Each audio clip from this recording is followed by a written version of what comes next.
आइए सुनते हैं प्रेमचंद की कहानी कानूनी कुमार। मिस्टर कानूनी कुमार एमएलए अपने ऑफिस में समाचार पत्रों, पत्रिकाओं और रिपोर्टों का एक ढेर लिए बैठे हैं। देश की चिंताओं से उनकी देह स्थूल हो गई है। सदैव देशोद्धार की फिक्र में पड़े रहते हैं। सामने पार्क है, उसमें कई लड़के खेल रहे हैं। कुछ पर्दे वाली स्त्रियां भी हैं। फेंसिंग के सामने बहुत से भिखमंगे बैठे हैं। एक चाय वाला एक वृक्ष के नीचे चाय बेच रहा है। कानूनी कुमार, आप ही आप। देश की दशा कितनी खराब होती चली जाती है। गवर्नमेंट कुछ नहीं करती, बस दावतें खाना और मौज उड़ाना उसका काम है। पार्क की ओर देखकर, आह, यह कोमल कुमार सिगरेट पी रहे हैं। शोक, महाशोक। कोई कुछ नहीं कहता, कोई इसको रोकने की कोशिश भी नहीं करता। तंबाकू कितनी जहरीली चीज है, बालकों को इससे कितनी हानि होती है, यह कोई नहीं जानता। तंबाकू की रिपोर्ट की ओर देखकर, उफ, रोंगटे खड़े हो जाते हैं। जितने बालक अपराधी होते हैं, उनमें 75% सैकड़े सिगरेटबाज होते हैं। बड़ी भयंकर दशा है। हम क्या करें? लाख स्पीचें दो, कोई नहीं सुनता। इसको कानून से रोकना चाहिए, नहीं तो अनर्थ हो जाएगा। कागज पर नोट करता है। तंबाकू बहिष्कार बिल पेश करूंगा। कौंसिल खुलते ही यह बिल पेश कर देना चाहिए। एक क्षण के बाद फिर पार्क की ओर ताकता है और पर्देदार महिलाओं को घास पर बैठे देखकर लंबी सांस लेता है। गजब है, गजब है। कितना घोर अन्याय, कितना पाशविक व्यवहार। यह कोमलांगी सुंदरियां चादर में लिपटी हुई कितनी भद्दी, कितनी फूहड़ मालूम होती है। अभी तो देश का यह हाल हो रहा है। रिपोर्ट देखकर, स्त्रियों की मृत्यु संख्या बढ़ रही है। तपेदिक उछलता चला आता है। प्रसूता की बीमारियां आंधी की तरह चली आती हैं, और हम हैं कि आंखें बंद किए पड़े हैं। बहुत जल्दी ऋषियों की यह भूमि, यह वीर प्रसविनी जननी रसातल को चली जाएंगी। इसका कहीं निशान भी ना रहेगा। गवर्नमेंट को क्या फिक्र? लोग कितने पाषाण हो गए हैं। आंखों के सामने यह अत्याचार देखते हैं और जरा भी नहीं चौंकते। यह मृत्यु का शैथिल्य है। यहाँ भी कानूनी जरूरत है। एक ऐसा कानून बनना चाहिए जिससे कोई स्त्री पर्दे में ना रह सके। अब समय आ गया है कि इस विषय पे सरकार कदम उठाए। कानून की मदद के बगैर कोई सुधार नहीं हो सकता, और यहाँ कानूनी मदद की जितनी जरूरत है उतनी और कहाँ हो सकती है। माताओं पर देश का भविष्य अवलंबित है। पर्दा हटाओ बिल पेश होना चाहिए। जानता हूं बड़ा विरोध होगा, लेकिन गवर्नमेंट को साहस से काम लेना चाहिए। ऐसे नपुंसक विरोध के भय से उद्धार के कार्य में बाधा नहीं पड़नी चाहिए। कागज पर नोट करता है। यह बिल भी असेंबली के खुलते ही पेश कर देना होगा। बहुत विलंब हो चुका, अब विलंब की गुंजाइश नहीं है, वरना मरीज का अंत हो जाएगा। मसौदा बनाने लगता है। हेतु और उद्देश्य। सहसा एक भिक्षुक सामने आकर पुकारता है, जय हो सरकार की, लक्ष्मी फूले फले। कानूनी हट जाओ, यूं सुअर कोई काम क्यों नहीं करता? भिक्षुक, बड़ा धर्म होगा सरकार, मारे भूख के आंखों तले अंधेरा। कानूनी, चुप रहो सुअर, हट जाओ सामने से, अभी निकल जाओ, बहुत दूर निकल जाओ। मसौदा छोड़कर फिर आप ही आप। यह ऋषियों की भूमि आज भिक्षुकों की भूमि हो रही है। जहां देखिए वहां रेवड़ के रेवड़ और दल के दल भिखारी। यह गवर्नमेंट की लापरवाही की बरकत है। इंग्लैंड में कोई भिक्षुक भीख नहीं मांग सकता। पुलिस पकड़कर काल कोठरी में बंद कर दे। किसी सभ्य देश में इतने भिखमंगे नहीं हैं। यह पराधीन गुलाम भारत है, जहां ऐसी बातें इस 20वीं सदी में भी संभव है। उफ, कितनी शक्ति का अपव्यय हो रहा है। रिपोर्ट निकालकर, ओह, 50 लाख आदमी केवल भिक्षा मांगकर गुजर करते हैं। और क्या ठीक है कि संख्या इसकी दुगनी ना हो? यह पेशा लिखाना कौन पसंद करता है? 1 करोड़ से कम भिखारी इस देश में नहीं है। यह तो भिखारियों की बात हुई जो द्वार द्वार झोली लिए घूमते हैं। इसके उपरांत टीकाधारी, कोपिनधारी और जटाधारी समुदाय भी तो हैं, जिनकी संख्या कम से कम 2 करोड़ होगी। जिस देश में इतने हरामखोर, मुफ्त का माल उड़ाने वाले, दूसरों की कमाई पर मोटे होने वाले प्राणी हों, उसकी दशा क्यों न इतनी हीन हो। आश्चर्य यही है कि अब तक यह देश जीवित कैसे है।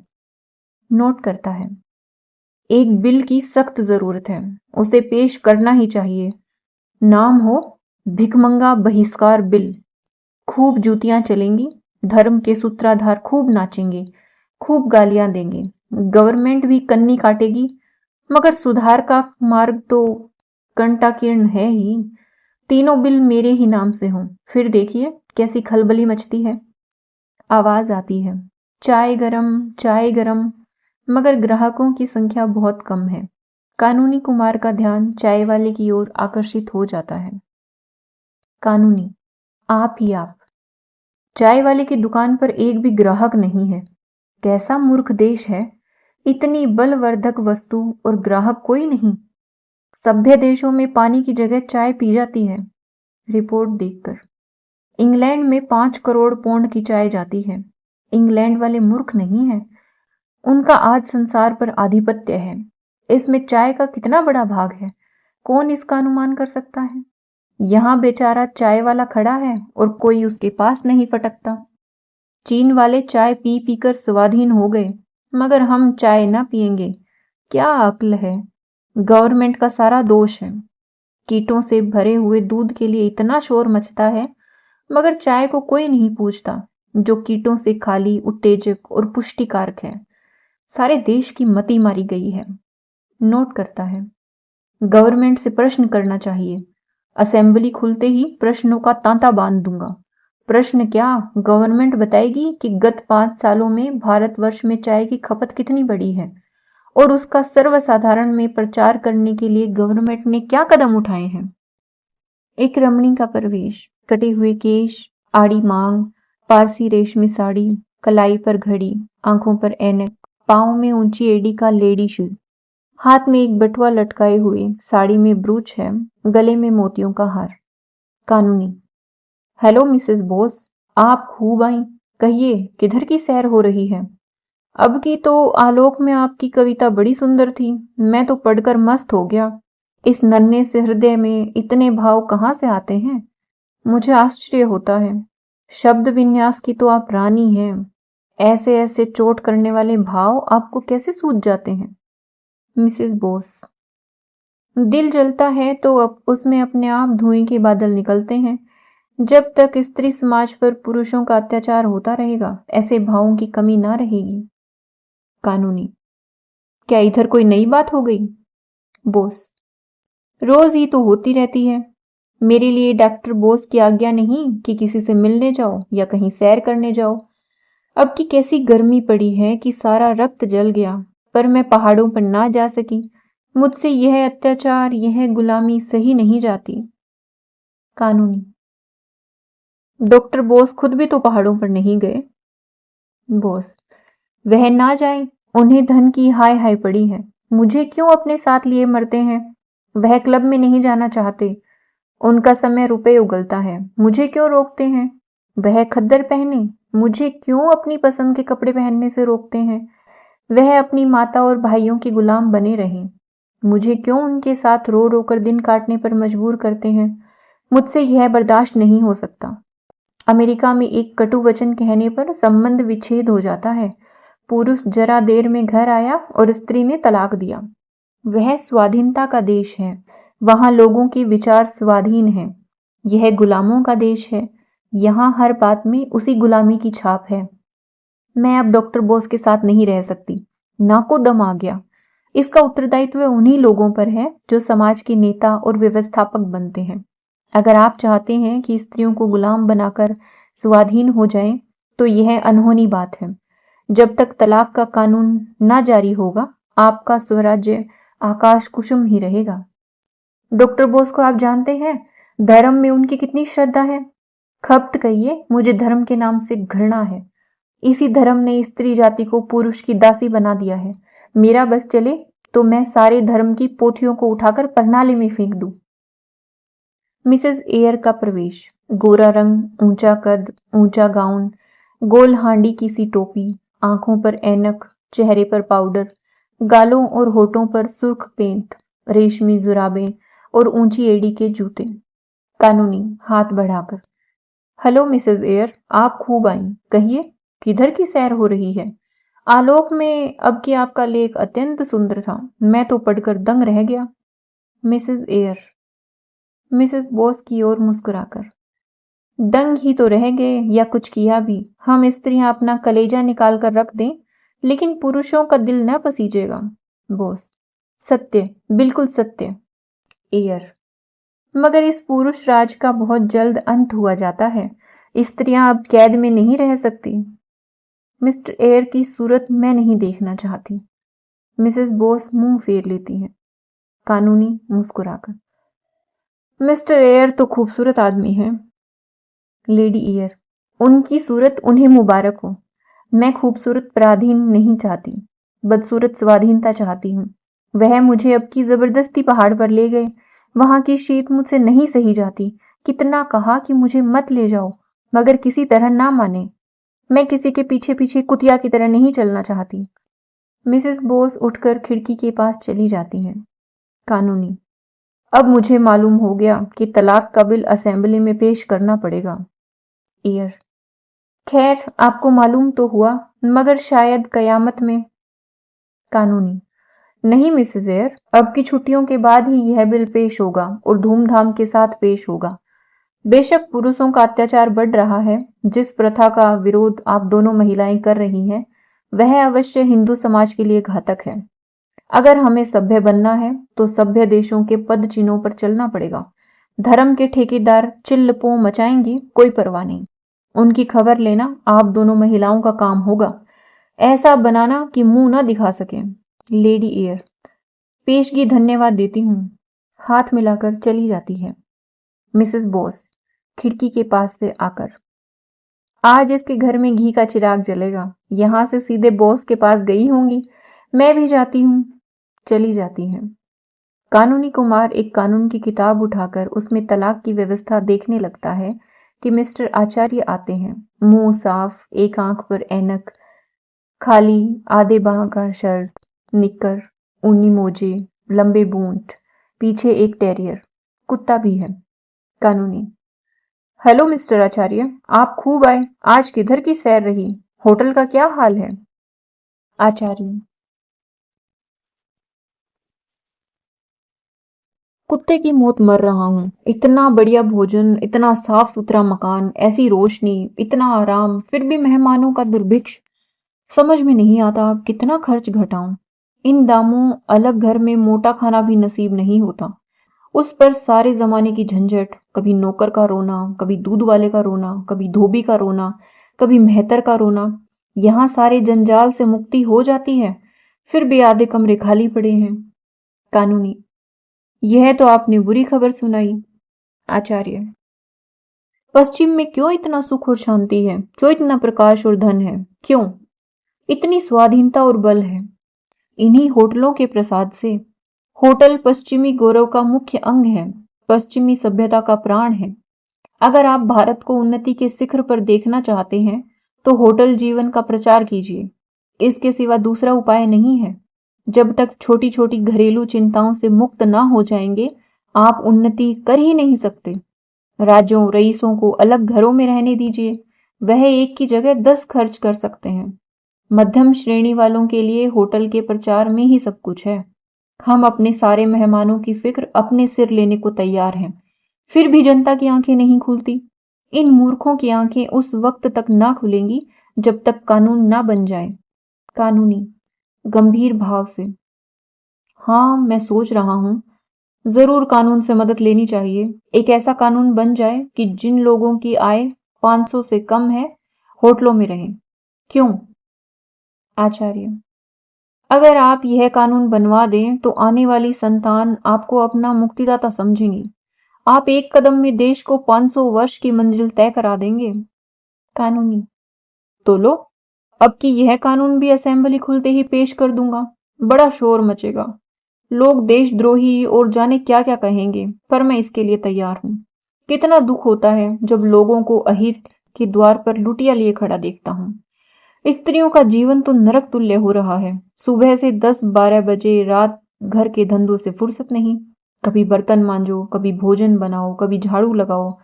फिर स्वास्थ्य कैसे बने, जीवन कैसे सुखी हो, सैर कैसे करे, जीवन के आमोद प्रमोद का आनंद कैसे उठावे, अध्ययन कैसे करें। आपने खूब कहा, एक कदम में 500 सालों की मंजिल पूरी हुई जाती है। आचार्य, तो अब की बिल पेश कर दीजिएगा। कानूनी, अवश्य। आचार्य हाथ मिलाकर चला जाता है। कानूनी कुमार खिड़की के सामने खड़ा होकर होटल प्रचार बिल का मसवीदा सोच रहा है। सहसा पार्क में एक स्त्री सामने से गुजरती है। उसकी गोद में एक बच्चा है। 2 बच्चे पीछे पीछे चल रहे हैं और उदर के उभार से मालूम होता है कि गर्भवती भी है। उसका कृश शरीर, पीला मुख और मंद गति देखकर अनुमान होता है कि उसका स्वास्थ्य बिगड़ा हुआ है और इस भार का वहन करना उससे कष्टप्रद है। कानूनी कुमार, आप ही आप। इस समाज का, इस देश का और इस जीवन का सत्यानाश हो, जहां रमणियों को केवल बच्चा जनने की मशीन समझा जाता है। इस बेचारी को जीवन का क्या सुख।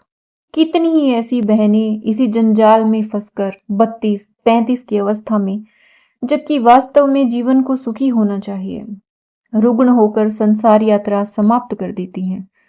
हाँ भारत, यह विपत्ति तेरे सिर से कब टलेगी। संसार में ऐसे ऐसे पाषाण हृदय मनुष्य पड़े हुए हैं जिन्हें इस दुखियारियों पर जरा भी दया नहीं आती। ऐसे अंधे, ऐसे पाषाण, ऐसे पाखंडी समाज को, जो स्त्री को अपनी वासनाओं की वेदी पर बलिदान करता है, कानून के सिवा और किस विधि से बचाया जा सकता है। और कोई उपाय नहीं है। नर हत्या का जो दंड है, वही दंड ऐसे मनुष्यों को मिलना चाहिए। मुबारक होगा वह दिन जब भारत में इस नाशिनी प्रथा का अंत हो जाएगा। स्त्री का मरण, बच्चों का मरण और जिस समाज का जीवन ऐसी संतानों पर आधारित हो, उसका मरण। ऐसे बदमाशों को क्यों न दंड दिया जाए। कितने अंधे लोग हैं। बेकारी का यह हाल कि भरपेट किसी को रोटी नहीं मिलती, बच्चों को दूध स्वप्न में भी नहीं मिलता, और ये अंधे हैं कि बच्चे पर बच्चे पैदा करते जाते हैं। संतान निग्रह बिल की जितनी जरूरत है इस देश को, उतनी और किसी कानून की नहीं। असेंबली खुलते ही यह बिल पेश करूंगा। परलय हो जाएगा, यह जानता हूं, पर और कोई उपाय ही क्या है। 2 बच्चों से ज्यादा जिसके हो, उसे कम से कम 5 वर्ष की कैद, उसमें 5 महीने से कम लाल कोठरी ना हो। जिसकी आमदनी 100 रुपए से कम हो, उसे संतानोत्पत्ति का अधिकार ही ना हो। हमन में बिल के बाद की अवस्था का आनंद लेकर कितना सुखमय जीवन हो जाएगा। हाँ, एक दफा यह भी रहे कि एक संतान के बाद कम से कम 7 वर्ष तक दूसरी संतान न आने पाए।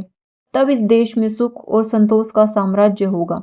तब स्त्रियों और बच्चों के मुंह पर खून की सुर्खी नजर आएगी। तब मजबूत हाथ पांव और मजबूत दिल और जिगर के पुरुष उत्पन्न होंगे। मिसेस कानूनी कुमार का प्रवेश। कानूनी कुमार जल्दी से रिपोर्टों और पत्रों को समेट लेता है और एक उपन्यास खोलकर बैठ जाता है। मिसेस, क्या कर रहे हो? वही धुन? कानूनी, उपन्यास पढ़ रहा हूं। मिसेस, तुम सारी दुनिया के लिए कानून बनाते हो, एक कानून मेरे लिए भी बना दो। इससे देश का जितना बड़ा उपकार होगा, उतना और किसी कानून से ना होगा। तुम्हारा नाम अमर हो जाएगा और घर घर तुम्हारी पूजा होगी। कानूनी, अगर तुम्हारा ख्याल है कि मैं नाम और यश के लिए देश की सेवा कर रहा हूं, तो मुझे यही कहना पड़ेगा कि तुमने मुझे रत्ती भर भी नहीं समझा। मिसेस, नाम के लिए काम कोई बुरा काम नहीं है। तुम्हें यश की आकांक्षा हो तो मैं उसकी निंदा ना करूंगी, भूल कर भी नहीं। मैं तुम्हें एक ऐसी तदबीर बता दूंगी जिससे तुम्हें इतना यश मिलेगा कि ऊब जाओगे तुम। फूलों की इतनी वर्षा होगी कि तुम उसके नीचे दब जाओगे। गले में इतने हार पड़ेंगे कि तुम गर्दन सीधी ना कर सकोगे। कानूनी, उत्सुकता को छिपाकर, कोई मजाक की बात होगी। देखा, मिनी काम करने वाले आदमियों के लिए इससे बड़ी दूसरी बाधा नहीं है कि उसके घर वाले उसके काम की निंदा करते हों। मैं तुम्हारे इस व्यवहार से निराश हो जाता हूं। मिसेस, तलाक का कानून तो बनाने जा रहे हो, अब क्या डर है? कानूनी, फिर वही मजाक। मैं चाहता हूं तुम इन प्रश्नों पर गंभीर विचार करो। मिसेस, मैं बहुत गंभीर विचार करती हूँ, सच मानो। मुझे इसका दुख है कि तुम मेरे भावों को नहीं समझते। मैं इस वक्त तुमसे जो बात करने जा रही हूँ, उसे मैं देश की उन्नति के लिए आवश्यक ही नहीं, परमावश्यक समझती हूँ। मुझे इसका पक्का विश्वास है। कानूनी पूछने की हिम्मत तो नहीं पड़ती। अपनी झेप मिटाने के लिए हंसता है। मिसेस, मैं खुद ही कहने आई हूँ, हमारा वैवाहिक जीवन कितना लज्जास्पद है, तुम खूब जानते हो। रात दिन रगड़ा झगड़ा मचा ही रहता है। कहीं पुरुष स्त्री पर हाथ साफ कर लेता है, कहीं स्त्री पुरुष की मूंछों के बाल नोचती है। हमेशा एक ना एक गुल खिलता ही रहता है। कहीं एक मुंह फुलाए बैठा है, कहीं दूसरा घर छोड़कर भाग जाने की धमकी दे रहा है। कारण जानते हो क्या है? कभी सोचा है? पुरुषों की रसिकता और कृपणता। यही दोनों ऐप मनुष्यों के जीवन को नरक तुल्य बनाए हुए हैं। जिधर देखो अशांति है, विद्रोह है, बाधा है। साल में लाखों हत्याएं इन्हीं बुराइयों के कारण हो जाती है। लाखों स्त्रियां पतित हो जाती हैं। पुरुष मद्य सेवन करने लगते हैं। यह बात है या नहीं? कानूनी बहुत सी बुराइयां ऐसी हैं जिन्हें कानून नहीं रोक सकता। मिसेस, कह कहा मारकर। अच्छा, क्या आप भी कानून की अक्षमता स्वीकार करते हैं? मैं यह नहीं समझती थी। मैं तो कानून को ईश्वर से ज्यादा सर्वव्यापी, सर्वशक्तिमान समझती हूँ। कानूनी फिर तुमने मजाक शुरू कर दिया। मिसेस, अच्छा लो कान पकड़ती हूँ, अब ना हंसूंगी। मैंने उन बुराइयों को रोकने का एक कानून सोचा है। उसका नाम होगा दंपत्ति सुख शांति बिल। उसकी दो मुख्य धाराएं होंगी और कानूनी बारीकियां तुम ठीक कर लेना। एक धारा होगी कि पुरुष अपनी आमदनी का आधा बिना कान पूंछ हिलाए स्त्री को दे दे। अगर ना दे तो 5 साल कठिन कारावास और 5 महीने कालकोठरी। दूसरी धारा होगी 15 से 50 तक के पुरुष घर से बाहर ना निकलने पाए। अगर कोई निकले तो 10 साल कारावास और 10 महीने कालकोठरी। बोलो मंजूर है? कानूनी गंभीर होकर। असंभव। तुम प्रकृति को पलट देना चाहती हो। कोई पुरुष घर में कैदी बनकर रहना स्वीकार नहीं करेगा। मिसेस, वह करेगा और उसका बाप करेगा। पुलिस डंडे के जोर से कराएगी। ना करेगा तो चक्की पीसनी पड़ेगी। करेगा कैसे नहीं? अपनी स्त्री को घर की मुर्गी समझना और दूसरी स्त्रियों के पीछे दौड़ना क्या खाला जी का घर है? तुम अभी इस कानून को अस्वाभाविक समझते हो। घबराओ मत।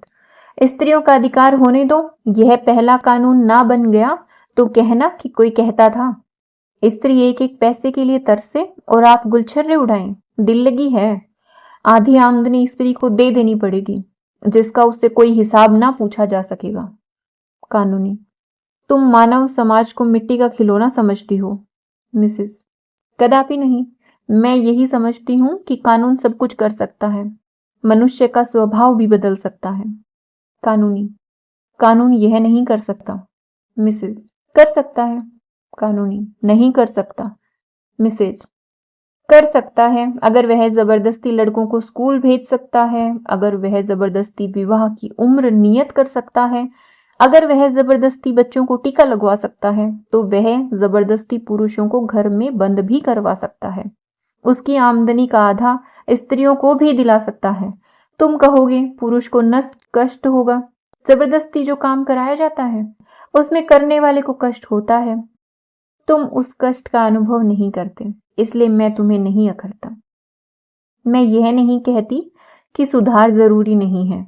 मैं भी शिक्षा का प्रचार चाहती हूँ। मैं भी बाल विवाह बंद करना चाहती हूँ। मैं भी चाहती हूँ कि बीमारियां ना फैले। लेकिन कानून बनाकर जबरदस्ती यह सुधार नहीं चाहती। लोगों में शिक्षा और जागृति फैलाओ, जिसमें कानूनी भय के बगैर वह सुधार हो जाए।